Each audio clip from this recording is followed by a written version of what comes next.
기준금리는 3연속 동결을 했는데요. 대출금리는 오르고 있는 것입니다. 또 장난치냐? 이 지금 국민들이 분노하고 있는 상황입니다. 네, 그 참 안타까운 일이 아닐 수가 없어요. 기준금리는 3연속 동결을 했는데 대출금리가 오르고 있다는 것입니다. 은행채 상승으로 기대에 어긋났다 이러고 있는데요. 이 은행들이 그동안 계속해서 이자 잔치를 헤쳐먹고 뿐만 아니라 이 은퇴하면서도 또 은퇴 잔치를 해먹었습니다. 그리고 우리나라가 현금 부자들은 돈벼락을 맞으면서 행복해할 때 가계와 기업들은 다 붕괴되고 있는 거예요. 나라 경제가 다 무너지고 있는데 이 정치꾼 놈들이 이놈들이 진짜 대한민국 사람이 맞는가라는 생각을 안 할 수가 없습니다. 미국이 급격한 금리 인상을 전개하면서 그러면서 한국의 삼성, 현대, LG, SK, 바이오생명과 미국의 공장 지어라 만세하고 따라가는 겁니다. 네.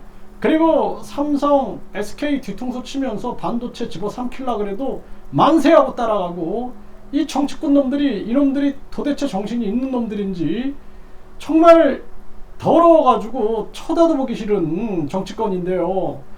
이 정치권의 바른 정치인들이 부디 서가지고 저 더러운 물들을 깨끗하게 만들지 않으면 안 된다라는 생각을 안 할 수가 없어요.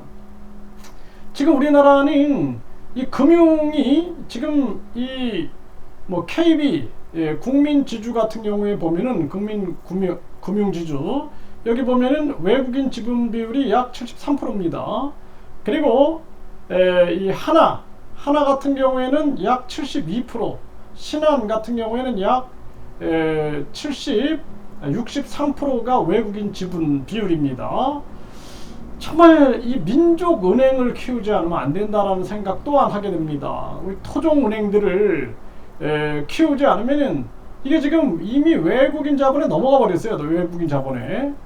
심각한 문제입니다. 앞으로 외국인 투표권에다가 외국인들이 토지, 주택 사들이고 이렇게 금융을 장악해버리고 한국인들은 점점 고열을 빨릴 수밖에 없는 그러한 상황으로 가고 있다는 거예요. 그래서 기준금리가 동결해가지고 뭐 언론에서도 계속 이게 무슨 금융 편드는 건지 돈을 향해서 가는 건지 금리가 떨어졌다 뭐 계속 보도했는데 그런데 지금 직장인 A씨가 기대를 하면서 문의를 하니까 6.4%다 이렇게 얘기를 하고 있는 것입니다.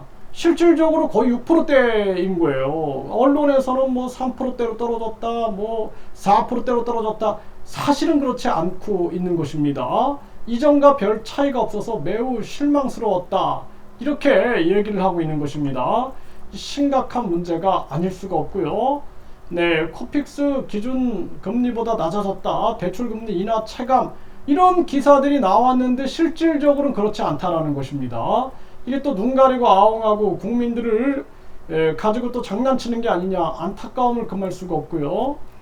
미국 기업 이자 비용 20% 급증 비상, 중소기업 60%가 돈 벌어 이자도 못 냈다라는 것입니다. 대기업도 한계 기업이 속출하고 있다라는 거예요. 그러니까 우리나라 기업과 이 가게가 다 무너져도 이거 신경 안 쓰는 거예요. 이거 이 정치꾼 놈들이 그냥 1억 5,500만 원에다가 거기에다가 후원금이 평균 후원금이 1억 9천. 그리고 선거가 있는 해에는 2배, 3억까지 모금할 수 있습니다. 3억. 아니 자기들이 대통령 선거가 있든 지방선거가 있든 무슨 관련이 있다고 2배로 또 모금을 하는 거예요. 2배로. 네, 이게 진짜 이 나라가 정신 나간 나라다. 저는 그렇게 생각을 합니다. 그래서 이런 기업들이 다 무너지고 우리나라가 다 붕괴돼도 이놈들은 돈방 속에 앉아 있으니까 나라 신경 쓰지 않고 있는 것입니다. 네, 빚 늘어난 자영업자 이자에 허덕이고 연체율도 상승하고 있고 가게가 붕괴가 되고 있는 거예요. 네, 경매로 그냥 서민들의 집이 그냥 내던져지고 있는 그러한 정황에도 신경 안 쓰고 있는 것입니다. 가계부채 GDP보다 많다라는 거예요. 국내 총생산보다 가계부채가 많은 30개 34개국 중에 유일하다라는 것입니다. 연체율 깡통전세 가계부채 빨간불 보인다라는 거죠. 네, 3천조 육박 가계부채 이미 1위 반대로 달리는 한국의 모습이다라는 것입니다. 이거 진짜 우리 국민들이 제3지대에서 오직 국민만 생각하는 저 더러운 정치꾼들 말고 오직 국민만 생각하는 그러한 세력들이 모여가지고 이 국회의원 특권 다 해체시켜버리고, 그리고 국민투표 시민발언제, 국회 해산 국민투표제, 대통령 국회의원 국민 소환제를 내걸고 이 나라를 완전히 혁명하지 않으면 안 된다라는 생각을 깊이 하게 됩니다.